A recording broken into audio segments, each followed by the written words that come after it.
আলাইকুম রহমতুল্লাহ। গ্রুপ একদিন এভাবে প্রশ্ন করেছেন, আল্লাহর কাছে গুনাহ থেকে তওবা করি, আবারও গুনাহ হয়ে যায়, পরক্ষণে হতাশ হয়ে এবং নিরাশ হয়ে যাই, আল্লাহর কাছে আবারও তওবা করতে লজ্জা বোধ করি, আমার করণীয়? সম্মানিত ভাই, আসলে এটি মুমিনের লক্ষণ, যার ঈমানের পাওয়ার যত বেশি সে অন্যায় থেকে তত দূরে থাকে, আর যার ঈমানের পাওয়ার যত দুর্বল সে গুনায় তত বেশি লিপ্ত থাকে। আসলে এটি শয়তান আপনার কাছে কাজ করছে, এটি আপনি স্পষ্ট বুঝতে পেরেছেন। এই ক্ষেত্রে আল্লাহর কাছে আরো বেশি বেশি তওবা ইস্তেগফার করা। আর এটি কিন্তু মানুষের গুণও বটে। মানুষ গুনাহ করবে, আল্লাহর কাছে একনিষ্ঠভাবে তওবা করবে, এরপরে আবার গুনাহ হতে পারে, এটি অসম্ভব কিছু নয়। আর এটি যদি না হয় তাহলে কিন্তু সে মানুষ নয়। নবী সাল্লাল্লাহু আলাইহি ওয়াসাল্লাম বলেছেন, কুল্লু বানি আদম খাত্তা ওয়া খায়রুল খাত্তাইন আত-তাওয়াবুন, যে বানি আদমেরা সবাই গুনাহকারী, গুনাহ করে, আর সবচেয়ে উত্তম হলো যে গুনাহ করার পর তওবা করে ফেলে। এই জন্য একজন আলেমের আমি ওয়াজ শুনছিলাম, তিনি তওবা সংক্রান্ত কথা বলছিলেন যে আমাদের সবার উচিত হলো যখন আমরা আল্লাহর কাছে তওবা করি তখন খালিস হৃদয়ে তওবা করা, যে আল্লাহ আমি আর গুনার কাজ করব না, এবং এই মর্মে একনিষ্ঠভাবে সত্যবাদী হয়ে আল্লাহর কাছে কথা বলা। কেউ যদি সত্যবাদী হয়ে কথা বলে আল্লাহর কাছে, আল্লাহ সুবহানাহু ওয়া তাআলা তাকে নিষ্পাপ করে দেন। পরক্ষণে যদি আবারও ঘটে যায়, আবারও অনুতপ্ত হতে হবে এবং আল্লাহর কাছে আরো বেশি কাঁদতে হবে, যে আল্লাহ আমি তোমার সাথে ওয়াদা করছি কিন্তু ওয়াদা আমি রক্ষা করতে পারছি না।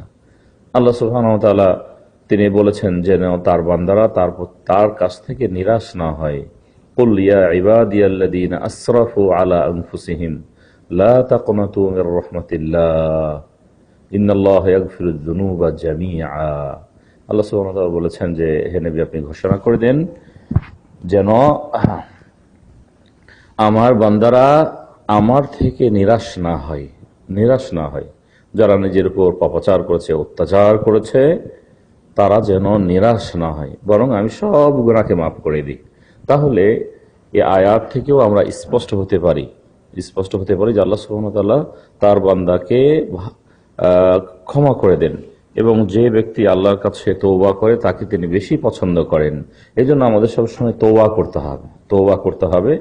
যদিও আপনি বারবার যদি হয়ে যায় শয়তানের ধোঁকাতে এবং মনের কুচাওয়াতে, হতে পারে, এটি হতে পারে, এর জন্য নিরাশ হওয়ার কিছু নয়। আল্লাহর কাছে যেতে হবে এবং তার কাছে অনুতপ্ত হতে হবে, এবং এর মাধ্যমেই কিন্তু রবের সাথে সম্পর্ক বাড়ে। আমি যখন অন্যায় করে ফেলেছি, যে অন্যায়টি আমার প্রতি আল্লাহ সুবহানাহু ওয়া তাআলার নিষেধ ছিল, এরপরে যখন অন্যায় করেছি তখন আমি অনুতপ্ত হয়ে তার কাছে করজোড় করেছি, চোখের পানি ফেলেছি, রাত জেগেছি, এর বিনিময় ইনশাআল্লাহ আরো অধিক তার জন্য রয়েছে। এই মর্মে একটি হাদিস রয়েছে যে কেউ যদি আল্লাহর কাছে তওবা না করত, গুনাহ না করে আল্লাহর কাছে তওবা না করত, একথা গুনাহ না করত, তাহলে আল্লাহ তাআলা এই জাতিকে আবার ধ্বংস করে আরেকটি জাতি নিয়ে আসতেন, যে জাতিরা গুনাহ করত এবং আল্লাহর কাছে কেঁদে কেঁদে তওবা করত, বারবার তওবা করত। এই ধরনের তিনি জাতি আরেকটি নিয়ে আসতেন। কারণ এটি মানুষের গুণ, মানুষ গুনাহ করবে, আমরা মানুষ। শয়তান আমাদের সর্বক্ষণিক শয়তান আমাদের সাথে আছে, আমাদেরকে ধোঁকা দেওয়ার চেষ্টা করে, বিপদে ফেলার চেষ্টা করে।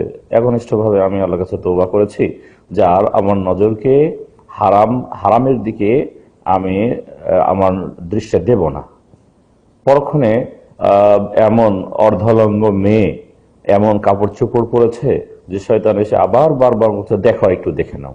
তো এখানে আমি অন্যায় করে ফেলেছি, আল্লাহর কাছে আবার তওবা করতে হবে। ইনশাআল্লাহ আল্লাহ সুবহানাহু ওয়া তাআলা তার বান্দার এই গুনাহগুলিকে তিনি ইনশাআল্লাহ মুছে দেবেন।